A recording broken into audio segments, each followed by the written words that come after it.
Bem-vindos de volta ao Apocalipse de Gelo. No último episódio, An levou uma das celebridades mais bonitas da China para seu novo bunker, Ying Mi, adicionando oficialmente mais um membro ao seu círculo crescente. No caminho, nosso garoto encontrou aldeões desesperados e logo descobriu que havia um usuário de habilidade desperta entre eles. Chun-Lei e seus homens tentaram emboscar Zan no meio da jornada, forçando um confronto direto entre poderes. E assim que Zan provou que conseguia lidar com ameaças ao ar livre, um novo perigo surgiu das sombras. Um hacker misterioso invadiu diretamente seu celular, expondo segredos que poderiam destruí-lo sem disparar um único tiro. E, pela primeira vez, Zan percebeu que seu bunker e seus suprimentos talvez já estivessem comprometidos. Neste episódio, porém, o homem por trás do telefone finalmente se revela. E o que ele quer não é vingança. É a alavancagem. Vamos continuar. Zan virou o rosto para longe da tela, a irritação atravessando sua expressão enquanto exigia saber quem aquele hacker pensava que era e o que realmente queria. O estranho respondeu calmamente, quase de forma casual, afirmando ser seu vizinho enquanto avisava imediatamente Zan para não fazer nada estúpido. Ele deixou claro que a coleira já estava em volta do pescoço de Zan, tudo poderia ser exposto quando ele quisesse. Zan zombou e perguntou por que aquilo deveria importar para ele, dizendo friamente que, mesmo que tal informação existisse, era irrelevante. Se vazasse, que vazasse. A confiança soou convincente por cerca de meio segundo. O tom do homem não mudou quando fez uma única pergunta que atravessou a encenação como uma lâmina. O que aconteceria quando as pessoas descobrissem que Zan foi quem esvaziou o depósito de alimentos? Até Zan ficou surpreso ao ouvir isso. Como alguém poderia saber daquilo?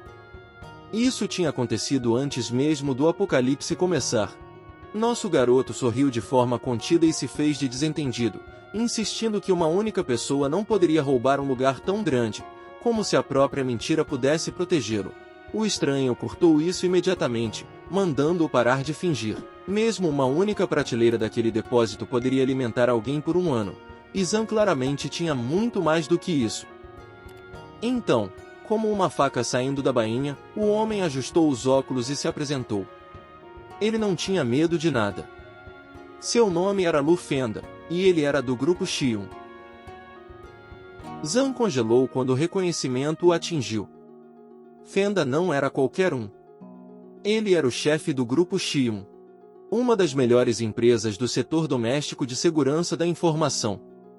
A companhia que ele construiu com as próprias mãos também era uma das melhores empresas de segurança da informação da China. Isso não era suposição nem paranoia, era alguém que verificou sua identidade sem motivo antes de falar. Olhando para o celular, Zan aceitou a verdade óbvia. Se Fenda conseguia hackear seu telefone com tanta facilidade, então a realização veio num instante. Se ele podia acessar seu celular tão facilmente, o sistema inteiro de computadores do abrigo não estaria seguro para sempre. Talvez já estivesse comprometido. O pensamento revirou seu estômago, mesmo enquanto ele se forçava a pensar logicamente. Invadir o abrigo não seria simples, e as condições não eram ideais. Fenda provavelmente não tinha o equipamento necessário por estar preso em casa. Se ele pudesse hackear a sala de servidores do bunker, nem precisaria ligar para se gabar disso. Depois de organizar os pensamentos, Zan finalmente respondeu. Disse que já tinha ouvido falar de Fenda e de suas habilidades. Então sabia que o chefe do grupo Xion era capaz de hackear seu telefone, e acreditava nele. Fenda recostou-se confortavelmente, como se o resultado já estivesse decidido, e disse que a sobrevivência não lhe deixava escolha, pedindo desculpas a Zan. Nosso garoto obviamente tinha muitos suprimentos à disposição, já que conseguia sustentar 2 mulheres. Se Zan o abastecesse o suficiente, disse ele, o pequeno segredo deles permaneceria enterrado. Mas Fenda não parou aí.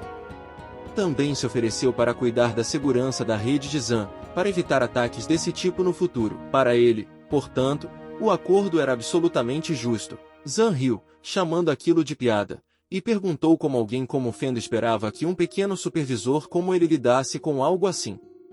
Fenda não levantou a voz. Ele não tinha nascido ontem, tinha experiência.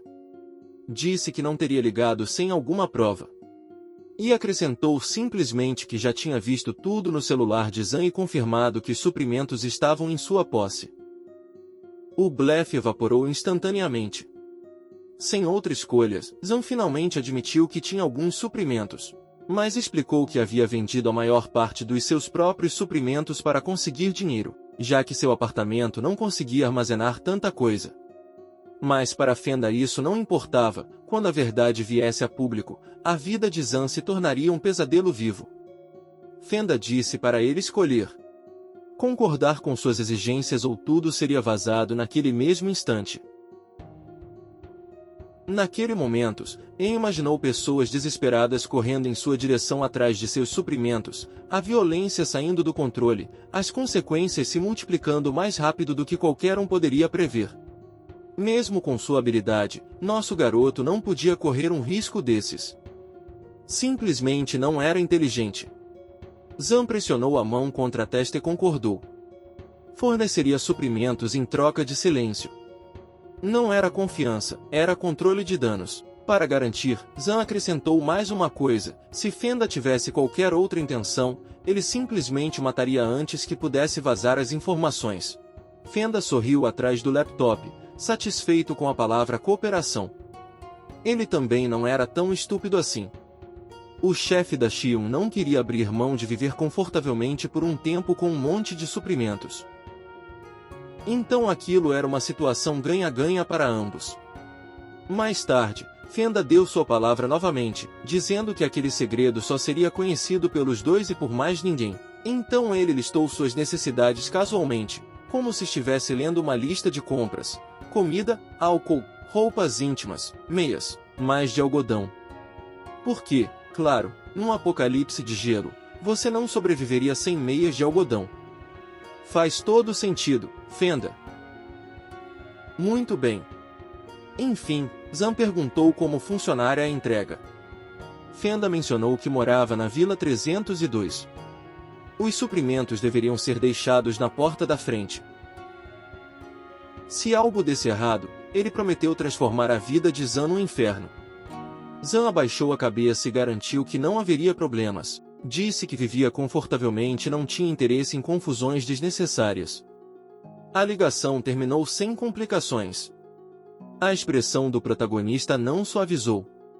Seus olhos escureceram. Não havia solução de longo prazo que envolvesse Fenda continuar vivo. Lu Fenda precisava morrer. Zhang não queria ninguém vivo no mundo capaz de ameaçá-lo. Nem agora, nem no futuro. Ele voltou para a sala de estar do abrigo. Ju estava deitada calmamente no sofá, lendo. Zhang sentou-se ao lado dela, bebeu um copo de água e ficou encarando a frente por um instante longo demais antes de dizer que precisava conversar sobre algo. Ju virou-se para ele, sem preocupação no rosto, e perguntou o que havia de errado. Enquanto se aproximavas, Zhang disse de forma direta: a localização deles havia sido descoberta. Nosso garoto virou a cabeça e perguntou quais tipos de motivações pessoas assim costumavam ter, sabendo que Ju já havia lidado com gente desse tipo antes. Ju abraçou o travesseiro e explicou que esse tipo de pessoa geralmente era vista como intocável, mas isso não era verdade. No entanto, a inteligência deles sempre era alta. A doutora acrescentou algo mais frio: pessoas assim costumavam ser imorais, porque sem esse traço, tornar-se um empresário de sucesso era quase impossível. Zhang passou a mão pelo pescoço e admitiu que queria eliminar Fenda, mas temia que o homem tivesse um plano reserva. Seu punho se fechou enquanto dizia que Fenda continuaria chantageando se nosso garoto não agisse agora. Ju ergueu o dedo indicador, certificando-se de que havia entendido a situação, e perguntou: o hacker tinha informações sobre Zhang, certo? E se vazassem, as consequências seriam catastróficas. Zhang confirmou imediatamente. A garota mordeu a unha do polegar e descreveu um cenário familiar. Normalmente, executivos de empresas de internet conluiavam com oficiais corruptos do governo, e quando a situação apertava, esses mesmos oficiais mandavam alguém silenciá-los. O problema era que as informações ainda acabavam sendo divulgadas online. Então, mesmo após a eliminação, essas pessoas deixavam um plano reserva. Zan assentiu com gravidade e disse que conhecia essa história. A vítima instalava um programa que liberava tudo automaticamente se algo lhe acontecesse. Nosso garoto apoiou o queixo na mão, percebendo que o que uma pessoa podia fazer, um programa podia fazer melhor. Matar Fenda não resolveria nada, provavelmente só ativaria o vazamento no dia seguinte. Ju se ajoelhou, preocupada que nem mesmo a morte de Fenda evitasse o desastre. Ela abraçou Zan e pediu que ele se acalmasse. Se não conseguissem encontrar uma solução agora, prometeu que pensariam em algo. Ju insistiu que não deveriam agir com pressa, poderiam fingir obedecer às exigências enquanto aprendiam mais sobre o inimigo e planejavam contramedidas. Zan franziu a testa, admitindo que adiar por muito tempo só alimentava a ansiedade e o nervosismo. Yang-mi entrou na sala e perguntou o que estava acontecendo. Zan disse que era o momento perfeito para ela aparecer e que todos precisavam conversar juntos. Então Zan e Ju contaram a história para ela, explicando tudo em detalhes. A conclusão de Yang-mi foi que o inimigo era extremamente astuto e não deveria ser atacado às cegas. Fenda provavelmente já esperava que Zan retaliaria. Yang-mi acrescentou que vazamentos e tentativas de negar rumores eram perigosos, e inúmeras pessoas do entretenimento já haviam sido destruídas assim. Era sempre irritante. Os olhos de Zan se arregalaram ao se fixar na palavra rumores. Aquilo lhe deu uma ideia. Yang-mi perguntou casualmente se o vazamento de informações por Fenda não se parecia com a mídia espalhando rumores sobre celebridades. Ju entrou na conversa e explicou que, mesmo se algo começasse como boato, sempre haveria alguém que acreditaria. Ao ouvir isso, Zan inclinou-se para a frente, admitindo que Fenda detinha todas as informações sobre ele. Verdadeiras ou não, isso não importava. As pessoas ainda o procurariam, só por precaução. Além disso, não havia como parar Fenda diretamente. Eles não conheciam ninguém da área de cibersegurança. Então Zan sorriu. Talvez não precisassem detê-lo. Se agissem como se tudo não passasse de boatos. As duas o encararam, exigindo saber o que ele estava planejando. Zan disse que precisava de tempo para se preparar e prometeu explicar tudo depois. Mais tarde, enquanto estava na sala de controle do bunker, Fenda ligou novamente. O hacker perguntou se os suprimentos estavam prontos. Zan, sentado diante do computador, perguntou por que ele estava tão ansioso. Ele não tinha tantos suprimentos para entregar tudo imediatamente. Nosso garoto franziu a testa e disse que já o teria matado se ele não tivesse informações comprometedoras. Do outro lado da linha, Fenda riu e acrescentou que matá-lo condenaria Zan em poucos dias. Ele explicou calmamente que, após sua morte, as informações seriam transmitidas pela rede e chegariam ao celular de todos na cidade em 24 horas. Zan estreitou os olhos, calculando e absorvendo tudo o que podia antes de se defender. Agora ele sabia um detalhe crucial.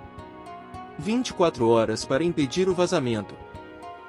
Enquanto isso, Zan agiu como um idiota e riu, chamando Fenda de cruel, pedindo que esperasse mais um pouco. A ligação terminou assim, e enquanto Zan encarava a tela, a solução se cristalizou. A base dos rumores não era a verdade, mas a dúvida. Nosso garoto começou a digitar imediatamente no computador. Artigos surgiram questionando quem poderia ter roubado o depósito de suprimentos. Um deles mencionava que bens no valor de bilhões haviam desaparecido e ligava tudo ao exército, já que a polícia não comentava nada. Outro dizia que o maior roubo da história da cidade estava ligado à tempestade de gelo que veio logo depois. Algumas pessoas achavam que tinham sido alienígenas com OVNIs. Zan sorriu. A melhor forma de esconder a verdade era enterrá-la sob mentiras. Mais digitação. Mais artigos. Mais barulho. Ele raciocinou que as informações de Fenda seriam engolidas pelo caos, descartadas como apenas mais um rumor, mesmo sendo verdadeiras. Nosso garoto continuou escrevendo artigos falsos para reduzir o risco de ser um alvo no futuro. Então apertou o botão final, observando a barra de carregamento avançar. Zan se espreguiçou. por enquanto, a única ameaça vinha das pessoas da própria cidade. Depois de fazer tudo o que podia, decidiu deixar o resto para o destino pela primeira vez e foi em direção à saída. Com um sorriso torto, o protagonista declarou que Fenda ainda precisava morrer. E isso não tinha mudado. Mais tarde naquele dia, Zan deixou uma mochila com suprimentos na porta da Vila 302. Ao sair, tirou seu rifle de precisão do armazenamento, posicionou-se e escolheu a paciência. A mira permaneceu fixa na porta. Zan ficou imóvel na neve, o frio atravessando seu corpo enquanto avaliava a distância e decidia que o momento era perfeito. Tudo o que precisava fazer era esperar Fenda sair para pegar as compras, e todo aquele pesadelo acabaria com um único disparo. Nosso garoto pegou o celular e enviou uma mensagem, dizendo que os suprimentos já estavam na porta. A mochila permanecia na varanda, meio enterrada na neve, enquanto Zan estabilizava a mira e se perguntava por que Fenda ainda não tinha saído. Ele olhou o celular novamente e concluiu que a mensagem ainda não havia sido vista. Seu polegar pairou sobre o ícone de contato antes de parar. Ligar ou mandar outra mensagem dali revelaria sua posição. Zan expirou lentamente e colou o olho na mira, escolhendo paciência em vez de pânico. O chantagista teria que sair eventualmente, porque a ganância sempre atende à porta. Bem, isso se ainda estivesse vivo lá dentro. Pela mira, a porta finalmente se abriu. Fenda se inclinou para fora, estendendo a mão para a mochila, um sorriso já se formando como se tivesse vencido. O tiro ecoou no instante em que sua mão tocou a bolsa. A bala atravessou sua cabeça antes mesmo do sorriso se completar.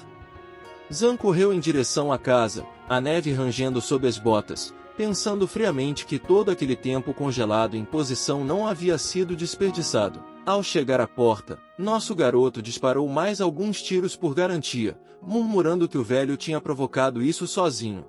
Dentro da casa, Zan avistou um laptop aberto com a tela brilhando sobre a mesa. Sua metralhadora se ergueu instintivamente, depois hesitou. Destruí-lo poderia apagar mais respostas do que problemas. Além disso, poderia ver informações úteis sobre outras pessoas. Então, em vez disso, o protagonista guardou o laptop no armazenamento de sua habilidade, raciocinando que, enquanto estivesse dentro de sua dimensão, qualquer informação ali não poderia sair. Feito isso, aceitou a verdade final. O resto agora dependia do destino. Zan deixou a casa, convencido de que o perigo imediato havia passado, e permitiu-se um pequeno sorriso. Mesmo que as informações já tivessem se tornado públicas, teriam se afogado no mar de mentiras que ele já havia espalhado. De volta ao bunker, algumas horas depois, Ju perguntou por que Zan tinha ficado tanto tempo na sala de controle enquanto arrumava a mesa. Zan admitiu que estava faminto depois de escrever tanto, e enquanto as mulheres se reuniam, perguntou casualmente se alguém tinha recebido mensagens estranhas. Yingmi assentiu e mostrou o celular. Ju fez o mesmo, dizendo que tinha recebido várias, o tom ficando mais afiado por não entender o que significavam. Yingmi sugeriu que alguém claramente estava tentando esconder algo. Zan ergueu a xícara e confirmou calmamente, era porque esse alguém era ele. Todas eram notícias falsas que ele espalhara pela cidade. Nosso garoto pousou a xícara e pensou que, em 2 dias, centenas de mensagens inundariam fóruns e celulares da cidade. Preso na sala de controle mais cedo, ele havia trabalhado incansavelmente, não podia impedir a informação, apenas sufocá-la sob spam. Gil franziu a testa e perguntou se isso não deixaria as pessoas ainda mais desconfiadas. Yangmi concordou, alertando que a popularidade em si poderia atrair atenção perigosa. Zan mastigou pensativo e disse que a atenção era inevitável. Fenda estava destinado a vazar as informações de qualquer forma. Inclinando a cabeça, o protagonista explicou que o verdadeiro objetivo era a confusão. Se as pessoas não conseguissem distinguir verdade de nonsense, hesitariam em acreditar em qualquer coisa. Ele deu um gole e concluiu que esse caos tornava improvável que alguém o apontasse diretamente. Yangmi sorriu radiante e o elogiou, chamando a jogada de inteligente. Ela então comparou novamente com escândalos de celebridades, onde uma polêmica maior convenientemente apagava uma menor. Yang Mi fechou os olhos, admitindo em silêncio que Zhan não era apenas bonito, ele também era afiado. Do tipo de afiado que você precisa num apocalipse para sobreviver. Mas Ju levantou uma preocupação, apontando que todas as mensagens vinham do computador de Zhan e perguntando se rastrear o IP não poderia levar direto até eles. Zhan não disse nada, de olhos fechados, terminando a refeição com calma. A dúvida apareceu no rosto de Yang Mi. No segundo seguinte, Ju afastou a preocupação, raciocinando que poucas pessoas ainda estavam vivas, e menos ainda tinham conhecimento para rastrear algo assim. Então o método dele ainda era bem bom. Zhan estendeu a mão para pegar mais uma mordida e comentou que o verdadeiro anonimato exigiria abandonar a sociedade moderna por completo. Um choque percorreu a sala quando ele esclareceu que nunca esperou invisibilidade perfeita para o mundo lá fora. Apenas que a maioria das pessoas não suspeitaria dele agora. E isso já era suficiente. Além disso, topar não só com pessoas, mas com organizações cheias de gente com conhecimento de computadores e redes, era inevitável. Enquanto Zhan dava outra mordida, refletiu que esse dia teria chegado muito mais tarde se não fosse por Fenda. Mas agora, nosso garoto sabia no que precisava melhorar, e estava mais preparado do que nunca caso um ataque como aquele acontecesse de novo.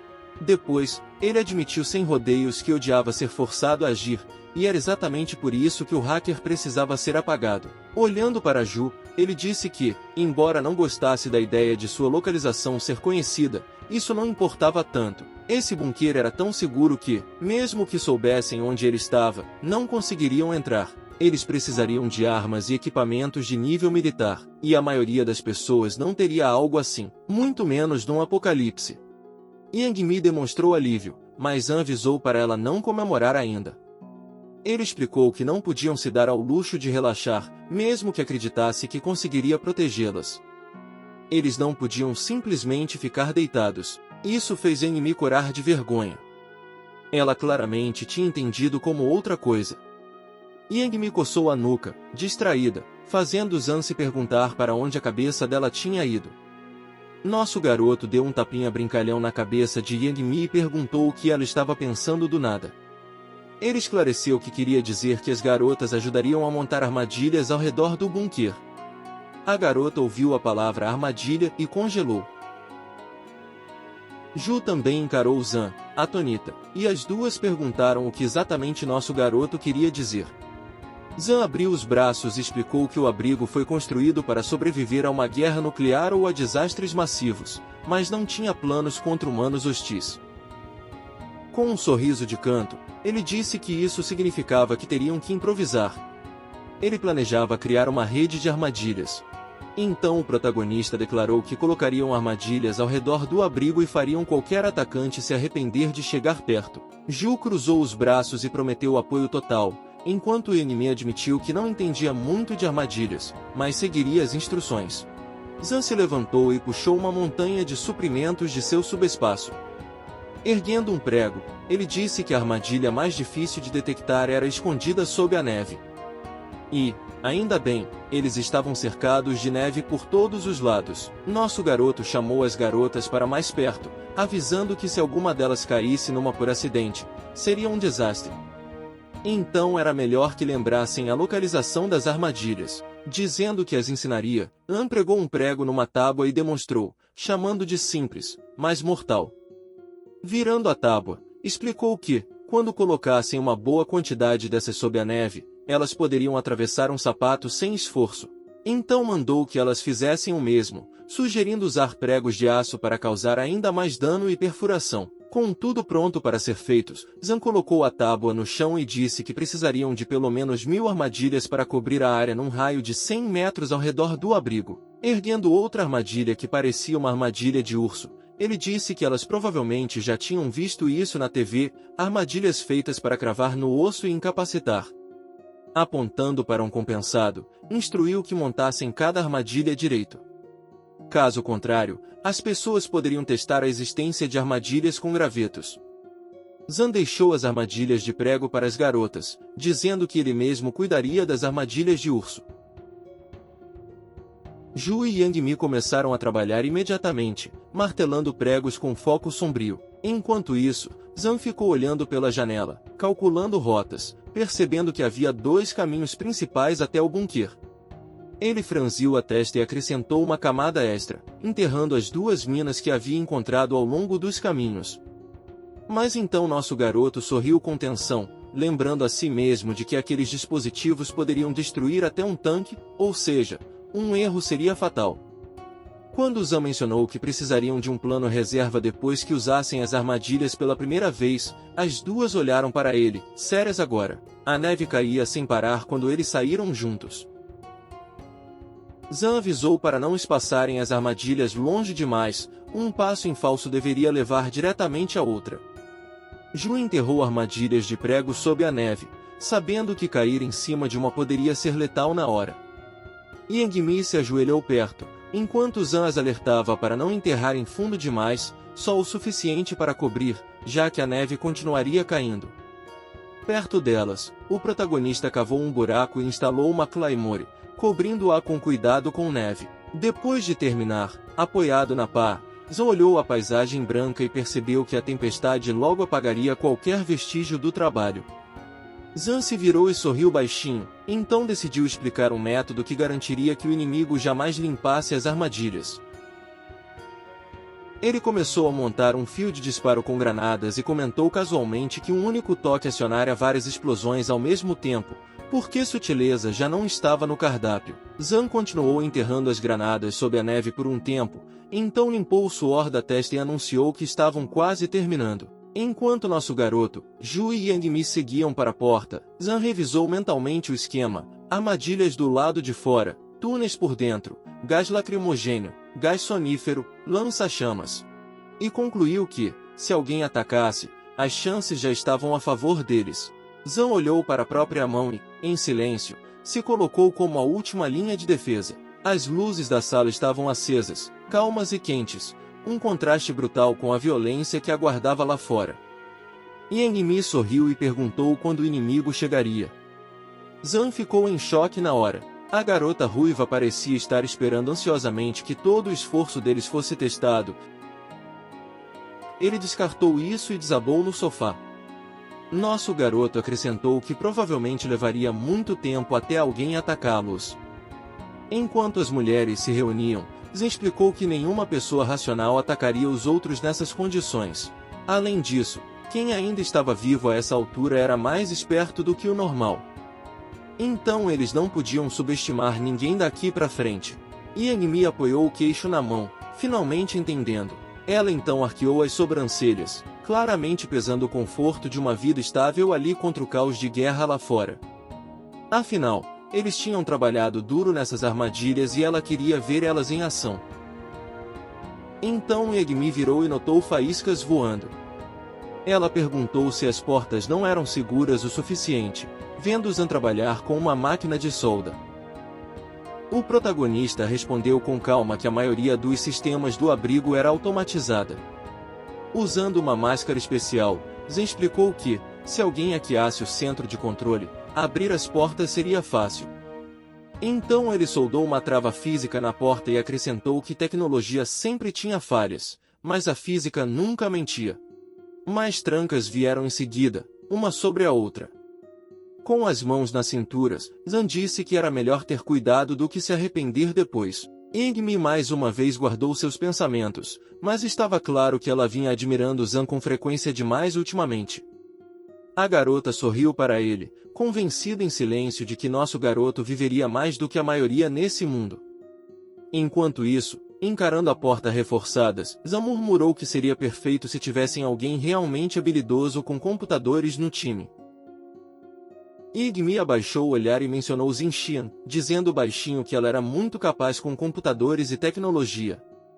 Ju hesitou, então perguntou se Xinxian ainda estava estudando em Tianyai. Yang Mi entrou na conversa, apresentando Xinxian como a prima delas, uma prodígio que ganhou prêmios internacionais em ciência da computação ainda jovem.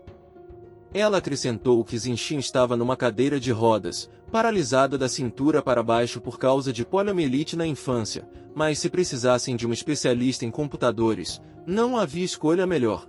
Zan franziu a testa e perguntou como eles pretendiam encontrá-la. Igmi admitiu que não falava com ela havia muito tempo. Tentou entrar em contato depois da nevasca, mas não teve resposta. Zan coçou o queixo e raciocinou que, se Zinxin estivesse viva, ela deveria ter um jeito de continuar conectada, com habilidades como as dela. Apontando para Yang Mi, nosso garoto sugeriu que a prima provavelmente só estava ignorando ela. Quando Igmi exigiu uma explicação, An lembrou o quão inteligente era a família dela e perguntou se eles não pediriam ajuda se estivessem em perigo. Yang Mi tampou a boca dele e o chamou de o pior. Mas, ao mesmo tempo, Zan cruzou os braços e concluiu que Zinxian seria um grande upgrade para o time, especialmente porque ela não representaria uma ameaça física. Olhando para Ju e Yang Mi, Zan pensou que elas eram incrivelmente bonitas e habilidosas em coisas diferentes. Então ele se perguntou por um instante se a outra prima também tinha habilidades incríveis, como elas tinham mencionado. Nosso garoto balançou a cabeça, suspirou. Era uma pena que eles não tivessem contato com Zinxian. Quando perguntaram o que deveriam fazer em seguida, An respondeu friamente que não tinham escolha além de esperar. Mais tarde, no campo de treinamento, Zan notou que a notícia da morte de Fenda finalmente tinha surgido online, só para ser enterrada instantaneamente sob spam e notícias falsas. Ele enfiou o celular no bolso, raciocinando que qualquer um capaz de verificar a verdade no meio de tantas mentiras seria perigoso, e entre essas pessoas certamente haveria hackers. Puxando uma flecha da aljava, nosso garoto ativou uma nova habilidade. Uma luz azul envolveu a flecha enquanto ela voava para frente e perfurava o centro do alvo. Zan sorriu, segurando o arco com uma aura azul ao redor. 2 semanas tinham se passado, e sua habilidade sobrenatural encantada agora estava se fixando em armas e projéteis. Isso permitia que Zan dobrasse o poder e o alcance deles. E ele até tinha um nome para sua nova habilidade, tiro de precisão. Uma aura azul poderosa explodiu ao redor dele. Nosso protagonista percebeu que podia aplicar essa habilidade a si mesmo, dobrando sua velocidade e ganhando vantagem em combate corpo a corpo. Fechando os punhos, ele admitiu que a habilidade não parecia chamativa, mas o potencial era enorme. Mas bem naquele instante seu estômago roncou violentamente, quebrando o clima. Zan tirou uma barra de proteína do subespaço e comeu. Então ele observou que suas habilidades consumiam energia em massa. Fechando os olhos, reclamou internamente que infelizmente ainda não tinha dominado a fotossíntese e continuava precisando depender de comida. Sentado no chão, Zan aceitou uma verdade brutal: até super-humanos precisavam comer. Sem comida, poder não significava nada. Era combustível. Sem comida, sem poder. Mas logo Zan sorriu, percebendo que a quantidade de comida no subespaço tinha se tornado uma força em si.